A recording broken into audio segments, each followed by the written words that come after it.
Regret. It's a feeling we all know too well. That ache in your chest when you think about the past. The choices you made. The paths you didn't take. The words you wish you'd said. But what if regret isn't just a burden? What if it's a teacher guiding us toward growth and self-discovery? In this video, we'll explore how to deal with regret, not by running from it, but by learning from it. Regret is a universal human experience. It's what happens when we look back and wish we'd done things differently. Psychologists say regret serves a purpose. It helps us learn from our mistakes and make better decisions in the future. But when regret lingers, it can become a heavy weight, holding us back from moving forward. So, how do we deal with it? How do we turn regret into something meaningful? Let's start with the Stoics, ancient philosophers like Marcus Aurelius and Epictetus, who taught the importance of focusing on what we can control and letting go of what we can't. For the Stoics, regret is a reminder that the past is unchangeable. As Marcus Aurelius wrote, "You have power over your mind, not outside events. Realize this, and you will find strength."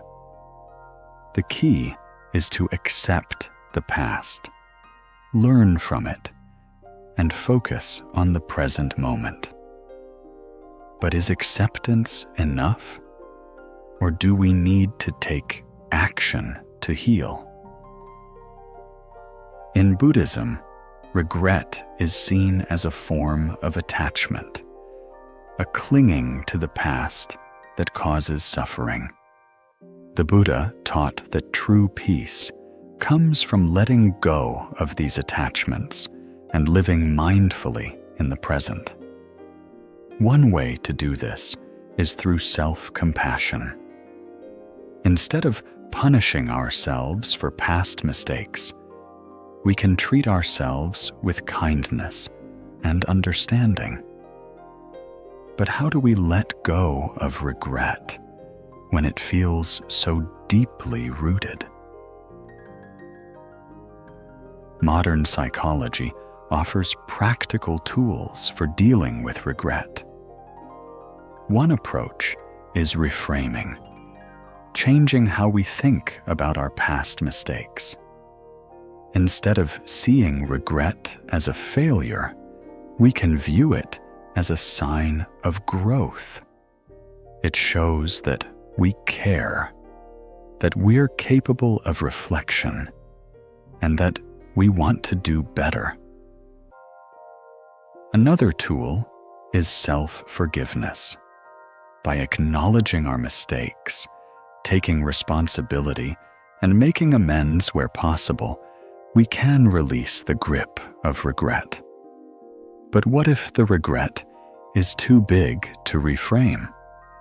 What if it feels like it's defining who we are?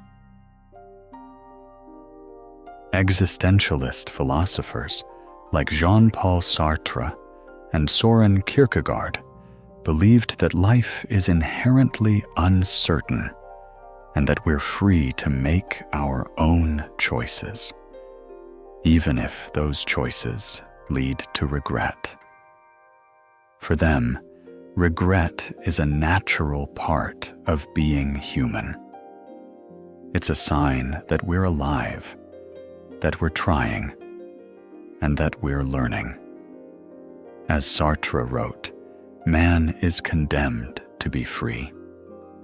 We must embrace our freedom, even when it leads to mistakes, and use our regrets as stepping stones toward a more authentic life. But how do we find meaning in our regrets? How do we turn them into something positive? Dealing with regret in a way that fosters growth requires a thoughtful approach. The first step is to acknowledge your feelings rather than suppress them. Allow yourself to sit with your regret, understand it, and recognize its source. Next, reflect on the lesson it offers. Every experience, even a painful one, holds an opportunity for learning and self-improvement. Once you've identified the lesson, take action if possible, whether that means making amends or taking steps to better the situation. At the same time, practice self-compassion by treating yourself with the same kindness you would extend to a friend.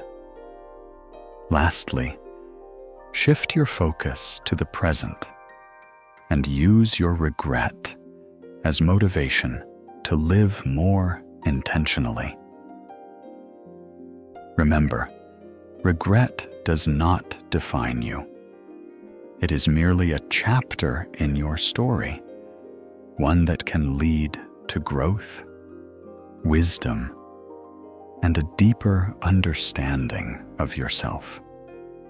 Regret is a part of life, but it doesn't have to control us. By accepting the past, learning from our mistakes, and focusing on the present, we can turn regret into a powerful tool for growth. As the poet Rumi once wrote, "The wound is the place where the light enters you." Our regrets, painful as they may be, can be the cracks that let the light in.